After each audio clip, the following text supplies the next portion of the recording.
All right, so get this. You want us to deep dive into Atomic Habits by James Clear? Yeah. I am already intrigued by the title. Mm-hmm. It hints at making small changes for a big impact. Yeah, I'm ready to get into it. How about you? absolutely. Okay. What I find fascinating is that James Clear doesn't present himself as some sort of self-help guru. Oh, okay. He actually weaves in his own personal story, starting with a severe injury in high school. Hold on. Yeah. What happened? He had a pretty horrific baseball accident. Oh, I mean, we're talking shattered face, a really long and tough recovery. Oh. You can imagine how easy it would have been to just give up on any athletic dreams right then. Totally. Yeah. So how did he bounce back from that? Did the book say? He drew inspiration from this idea of marginal gains, Okay. which comes from the world of elite sports. Okay. I've heard of marginal gains, Right. but honestly, it sounds a bit dry. Yeah. How can making tiny changes really lead to huge results? That's where it gets interesting. Think about British cycling. Back in the early 2000s, they were nothing special. But then their coach, Dave Brailsford, had this radical idea. Find 1% improvements in literally everything. Really? From the bikes to the athlete's sleep. Wait, seriously? Yeah. They tweaked tiny things like sleep schedules, and it actually made a difference. It's wild, right? Yeah. They went from mediocre to dominating the Olympics and the Tour de France within a decade. Wow. It's a prime example of how those seemingly insignificant 1% gains, compounded over time, lead to a massive shift. So it's like a snowball effect. Exactly. Those little improvements building on each other. Yeah. That makes a lot of sense, actually. Yeah. I'm starting to see how this could apply to, well, pretty much anything. Exactly. Yeah. And that's what Clear argues. Consistent, tiny improvements over time Okay. can work in any area of life. So we've all probably set big, ambitious goals at some point, only to fall short. Right. Clear actually says we should focus less on goals Yeah. and more on systems. What's the difference exactly? Clear noticed that even when he reached his goals, the success was fleeting. Okay. He'd end up right back where he started. Oh. That's when he realized it wasn't the goal itself. Right. It was the system, the process that got him there that mattered. So having a goal is like having a destination, but a system is the roadmap in the vehicle to get you there. That's a great way to put it. Think about building a house. Okay. Having the blueprint, the goal, is important. Right. But you need builders, tools, and materials to the system to make it happen. Yeah. Goals might be the same, but the systems people use make all the difference. This is really making me rethink my approach to, well, everything. Yeah. So instead of getting hung up on a huge goal, we should focus on building sustainable systems Exactly. with small, repeatable actions. Exactly. I can already see how that would be way less overwhelming. Absolutely. Okay. And that's where Clear's 4 laws of behavior change come in. Okay. He presents this really practical framework for understanding and changing any behavior. Okay, now we're talking. Yeah. Let's dive into these laws. Okay. What's the first one? The first law is make it obvious. Okay, This is all about becoming aware of your habits, got it. both good and bad. We're often on autopilot, right? Mm-hmm. Just going through the motions without thinking. Precisely. Yeah. If you want to change a habit, Okay. you first need to notice it. Okay. One of the examples Clear uses is the pointing and calling system used by Japanese train operators. What? They literally point and call out commands, Really? even for routine tasks they've done a million times. Wait, really? Why? It sounds silly, Yeah. but it forces them to be present and attentive, Uh-huh. reducing errors. Right. It's a powerful demonstration of how simple awareness can make a difference. So how do we apply that to our own lives? Right. It's not like we can point and call out everything we do all day long. Right. Yeah. For everyday habits, Clear suggests creating a habit scorecard. You simply list out everything you do in a day Uh-huh. and label it as good, bad, or neutral. So it's like taking inventory of all those automatic behaviors and seeing how they stack up. Exactly. Cool. And this leads to a crucial question. Okay. Do those habits align with who you want to be? Ooh. Are they moving you closer to your desired self or further away? That's a really powerful way to think about it. Yeah. Okay, so we've got to make it obvious. Right. What's the next law? The second law is make it attractive. Okay. This is where we get into the motivational forces behind our habits, the why we do the things we do. It's about harnessing the things that drive us, right? Yeah. We're all wired to seek pleasure and avoid pain. Right. So how do we make those good habits more appealing? Clear talks a lot about dopamine. and the brain's reward system. Okay. We often overestimate willpower Uh-huh. and underestimate the influence of cravings in our environment. Right. Think about how the food industry engineers products to be super addictive. Oh, absolutely. It's like they've cracked the code on triggering those dopamine hits and Exactly. making us crave more, even when we know it's not good for us. Exactly. But Yeah. we can use this same understanding Okay. to make healthier choices more attractive. Yeah. So how do we do that? Instead of dreading exercise, focus on how good it makes you feel afterwards, the boost of energy, the stress relief. Right. It's like reframing it in a more positive light. Exactly. So instead of focusing on the effort of exercise, you're focusing on the reward. Does he have any other tips for this? He talks about temptation bundling or habit stacking. Okay. You link something you want to do with something you need to do. Oh, For instance, you only listen to your favorite podcast while working out. I love that. Yeah. You're basically making the have to do more enjoyable by pairing it with something you actually want to do. Exactly. What a clever way to trick your brain. Okay. Okay, I'm ready for law number 3. Okay. Hit me. The third law is make it easy. Okay. This is all about reducing friction. Okay. Our brains are wired to take the path of least resistance. We're all about making things easier, right? Mhm. So how do we apply this to building good habits? Clear uses the analogy of a well-worn path in the woods. Okay. The more you walk it, the easier it becomes to follow. Yeah. It's the same with habits. The more we do something, the less effort it requires. Right. He also points out how much our surroundings influence our behavior. Oh, okay. There was this study in a hospital cafeteria where they just rearranged the food displays to make the healthy options more prominent. No way. Just by rearranging the food, people started eating healthier. It's crazy, right? Yeah. People naturally gravitated towards the easier, more visible choices. Wow.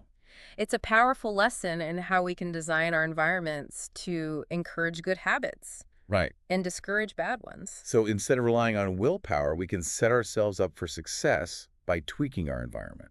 You like That- exactly. I'm guessing he has some tips on how to actually do that. Definitely. Simple things like putting your workout clothes out the night before, Oh, keeping a book by your favorite chair, ah. or replacing junk food with healthy snacks can make a big difference. Right. He also talks about the 2-minute rule.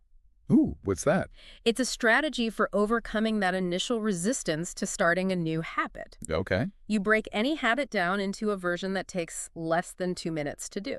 Okay. Instead of running a marathon, you start by just putting on your shoes. I see. Yeah. It's about lowering the barrier to entry. Right. That makes a lot of sense. Exactly. Starting small and building momentum from there. Yeah. Okay, bring on the fourth and final law. Okay, I'm ready. All right. The fourth law is all about making it satisfying. Okay. This one really resonates with me because it's about the reward we get from our habits. Right. Yeah. In order for a habit to really stick, Uh-huh. it needs to be enjoyable, Okay. or at least offer some sense of satisfaction. This makes so much sense. I've definitely tried to force myself to stick to things I hated, like bland diet food or boring exercise routines. Yeah. No wonder I never stuck with them. It's like our brains are wired to crave that positive feedback, Right. even if we know something is good for us in the long run. Clear brought up a study about hand washing in Pakistan. Right. They were trying to increase hand washing rates to stop the spread of disease, but simply providing soap wasn't working. Right. People just weren't using it consistently. Exactly. So they got creative and introduced a soap that was specifically designed to be enjoyable to use. Okay. It lathered well, had a pleasant scent, and left hands feeling soft. Wait, so just by making the soap more enjoyable, they actually got people to wash their hands more? Yep. They basically hacked the habit loop Wow. by making the experience itself more rewarding. Interesting. It's brilliant, really. It's like we need to trick our brains into associating good habits with positive feelings. So how can we apply this to our own lives? How do we make those good habits more satisfying so they actually stick?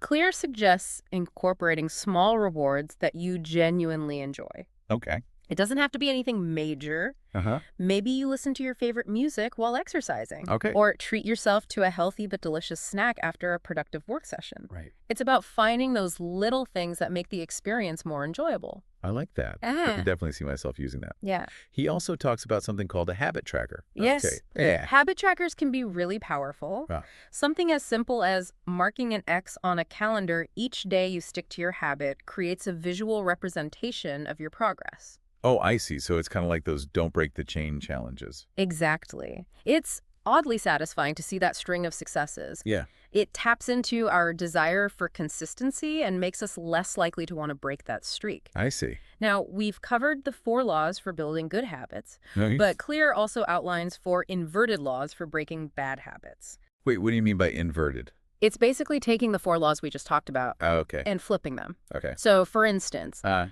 if the first law for building a good habit is make it obvious, okay. the inverted law for breaking a bad habit is, Let me guess. yeah, Make it invisible. spot on. Okay. You want to reduce your exposure to the cues that trigger those unwanted behaviors. So if I'm constantly checking my phone, maybe I should leave it in another room so I'm not there. Exactly. Out of sight, out of mind. Okay. Or if you're trying to cut back on online shopping, Right. you might remove saved credit card info from websites. Oh, yeah? You're basically making it less convenient to engage in that bad habit. Okay, that makes sense. Uh-huh. What's the second inverted law?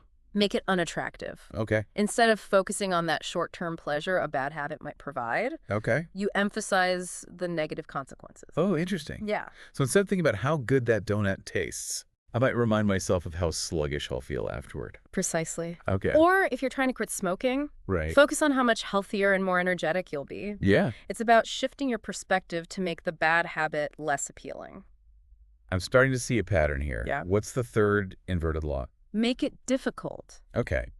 You essentially increase the friction associated with the bad habit, Okay. making it harder to do. So, for example, if I want to watch less TV, maybe I unplug it after each use instead of just leaving it on. Exactly. Okay. Or if you want to curb your spending, Right. you might leave your credit cards at home when you go out. I see. You're creating those little hurdles that make it harder to engage in that unwanted behavior. This is really practical advice. What's the final inverted law? The 4th inverted law is make it unsatisfying. Okay. This is all about reducing the reward or adding a negative consequence to the bad habit. Okay, so let's say I want to stop snacking late at night. Yeah. Maybe I make a rule that for every cookie I eat after dinner, I donate $1 to a cause I dislike. Now you're getting it. Okay. You're adding a layer of accountability and associating that bad habit with something negative. Right. Clear also talks about the power of having an accountability partner for breaking bad habits. Oh, absolutely. It's much harder to slack off when you know someone else is in on your goals. Uh-huh. Having that external support and motivation can make a huge difference. He even suggests a habit contract. Oh. You write down your commitment, Right. the consequence for not following through, Yeah, and get someone you trust to sign it. I love that. It's like making a formal agreement, a promise to yourself and to someone else. Yeah. They would definitely make me think twice before caving to temptation. Now, one thing I found really interesting is how Okay. Clear points out that there's no one-size-fits-all approach to habits. Right. He talks about the role of personality Uh-huh. and how our individual tendencies can impact our success. I'm fascinated by that. We're all wired differently, and some approaches might work better for certain personalities. Uh-huh. What does he say about that? He uses the example of Michael Phelps and Hicham El Guerrouj, Okay. both Olympic champions, Yeah. but with completely different personalities and training styles. Wow. Phelps thrives on structure and routine, Okay. while El Guerrouj is more spontaneous. Both incredibly successful, but in their own unique ways. Exactly. It's a great reminder that we need to find what works best for us. Right. Not try to force ourselves into a mold that doesn't fit. Exactly. Experiment, explore, and figure out which habits align with your natural inclinations. Right. Cleric even poses the question, what are you naturally good at? How could you turn that into a powerful habit? I love that. It's about playing to your strengths It's and daring. finding activities that you actually enjoy. Yeah. So staying consistent feels less like a chore. Uh-huh. Speaking of finding the right fit, Hmm. Clear also talks about something called the Goldilocks rule, right? Haha, yes. This concept comes from psychology. Okay. It suggests we're most motivated when tackling tasks that are right on the edge of our current abilities. Yeah. Not too easy, not too hard, but just right.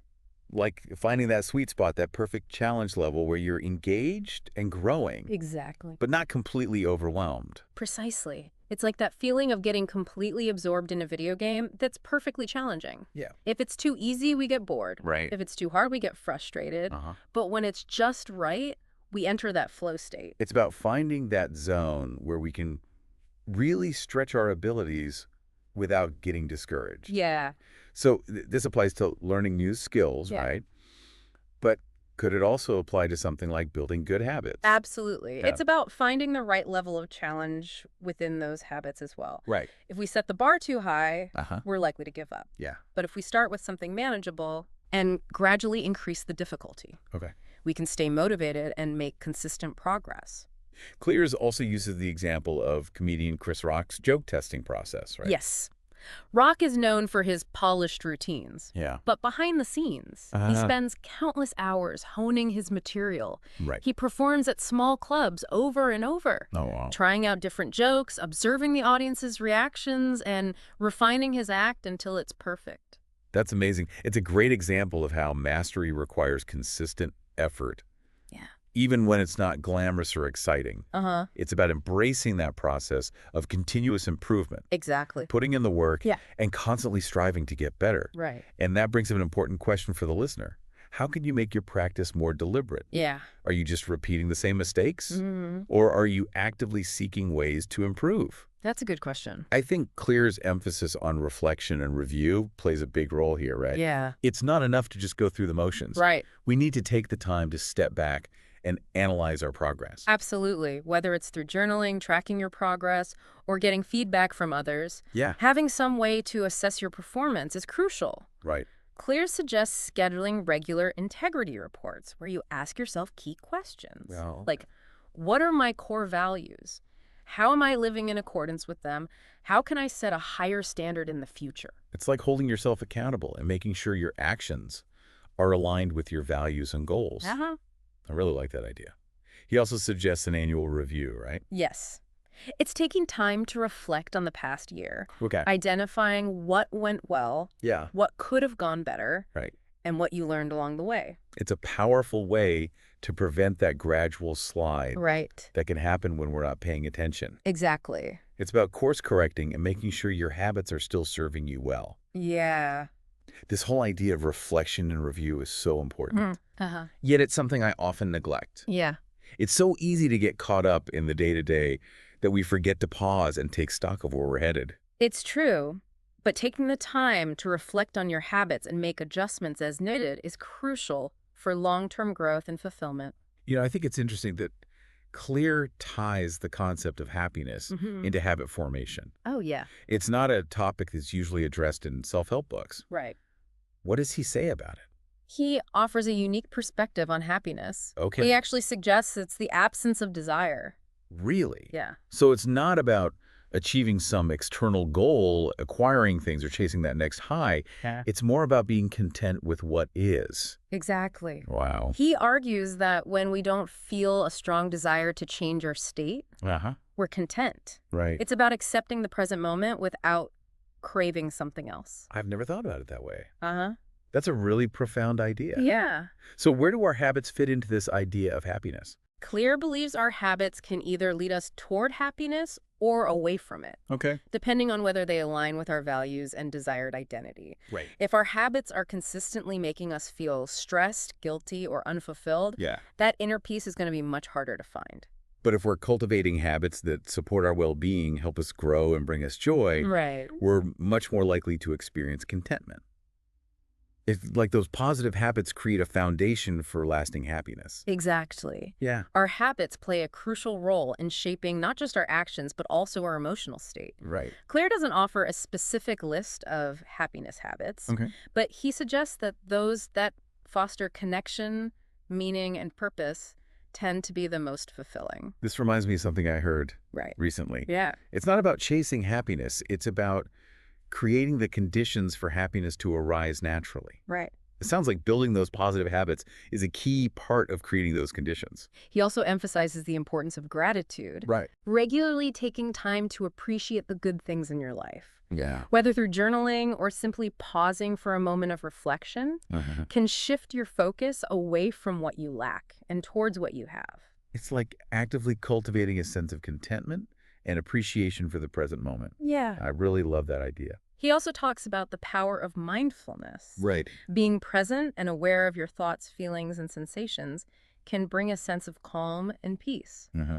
It's about hitting the pause button on that constant chatter in our minds and Right. allowing ourselves to just be. That's so important, especially in today's world where we're constantly bombarded with distractions. Yeah. It's about finding that stillness Mm. amidst the chaos. This whole discussion of happiness and habits has given me a lot to think about. Yeah. It's a reminder that true happiness isn't something we find outside of ourselves, Right. but something we cultivate from within through our choices, actions, and ultimately our habits. Okay, before we move on to the final section of this deep dive, Okay. let's take a moment to recap what we've learned so far. We explored the 4 laws for building good habits. Right. Make it obvious, make it attractive, make it easy, and make it satisfying. Yes. We then discussed how to flip those laws to break bad habits. Right. We also touched on the importance of finding habits that align with your personality and identity. Mm-hmm. And we explored the Goldilocks rule, finding that sweet spot of challenge. Yes. Yeah. We also talked about the power of reflection and review, Yeah. the importance of not letting setbacks derail your progress, Right. and how happiness can be viewed as the absence of desire. It's been quite a journey. Now let's wrap things up with some practical takeaways that you, the listener, can implement right away. So we talked about all this cool stuff about habits. Right, like a ton of information. Yeah, that's a lot to process. So for our listener, what are like some key things they could start doing right now? Like, give us the cheat sheet version. Okay, well, Clear keeps hammering on this idea. Start small. Don't try to change everything at once. Oh, absolutely. Yeah, little by little is the way to go. Makes sense. Remember that 2-minute rule? Oh, yeah, that was a good one. You break it down. Right, just those tiny first steps. Exactly. So instead of like, I'm going to write a novel, it's I'm going to open the laptop. Yeah. Make it so easy you can't say no. Freck that brain. Totally. Then, once you're going, it's easier to keep at it. Momentum, yeah. And Clear says something like, Huh? professionals stick to the schedule. Okay. Amateurs let life get in the way. Right? It's about having a system, not just relying on feeling inspired. Because those days when you just don't want to, those happen to all of us.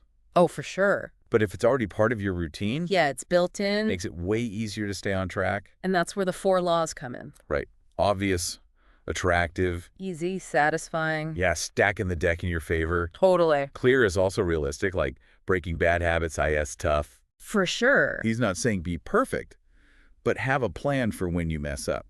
Right, because it's going to happen. Totally. Temptation bundling, that can happen. Yeah, where you pair a thing you like with a chore. Exactly. Only watch your favorite show while folding laundry. Right. Make it fun. And, flip side, make the baddie habits less tempting. Yeah. Like, focus on the downsides. Exactly. Like, instead of thinking about how good that cookie will taste, think about that sugar crash later. Makes you think twice. Right. Or increase the friction.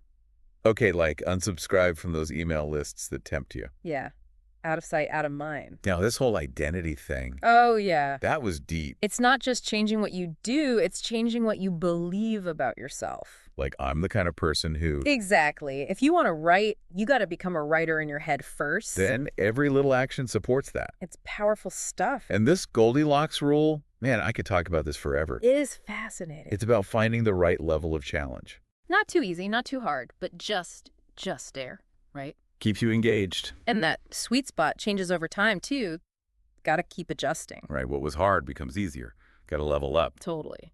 Then, Clear's big on reflection. Oh yeah, taking time to step back. Because it's easy to get lost in the day-to-day. Absolutely. Those integrity reports he mentions. Where you check in with yourself, your values, how you're living. Yeah, like a course correction. And the annual review, looking back over the year. It's powerful stuff, that taking stock. So much good stuff in this book. So if our listener walks away with one thing... What's the big takeaway? Yeah. Lasting change, IS, possible, but it's a process. Be patient with yourself. Yeah, build those systems, those small improvements day by day. It all adds up. To a better you. Not just actions, but your identity.